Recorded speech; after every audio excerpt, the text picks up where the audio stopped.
മറ്റൊരു വാർത്തയിലേക്ക്. കോട്ടയത്ത് സ്ഥാനാർത്ഥികളുടെ ആദ്യഘട്ട ചെലവ് പരിശോധിക്കുമ്പോൾ കൂടുതൽ പണം ചെലവാക്കിയത് LDF സ്ഥാനാർത്ഥി തോമസ് ചാഴികാടൻ.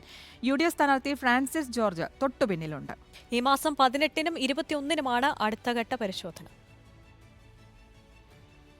ഏപ്രിൽ 11 വരെയുള്ള ചെലവ് കണക്കാണ് തെരഞ്ഞെടുപ്പ് കമ്മീഷൻ പരിശോധിച്ചത്. കോട്ടയത്തെ LDF സ്ഥാനാർത്ഥി തോമസ് ചാഴികാടൻ ചെലവഴിച്ചത് 18,1711 രൂപ. UDF സ്ഥാനാർത്ഥി ഫ്രാൻസിസ് ജോർജ് ചെലവാക്കിയതാകട്ടെ 9,74,250 രൂപ. NDA സ്ഥാനാർത്ഥി തുഷാർ വെള്ളാപ്പള്ളി 9,10,1075 രൂപയാണ് ചെലവാക്കിയത്. 10 ലക്ഷത്തിന് മുകളിൽ കടന്നത് തോമസ് ചാഴികാടൻ മാത്രം. ഇതിൽ തീരുന്നില്ല. സ്വതന്ത്രന്മാരിൽ കൂടുതൽ ചെലവാക്കിയത് സന്തോഷ് പുളിക്കൽ 59,180 രൂപ. 95 ലക്ഷം രൂപയാണ് ഒരു സ്ഥാനാർത്ഥിക്ക് ലോക്സഭാ ഇലക്ഷന് ചെലവാക്കാവുന്ന പരമാവധി തുക.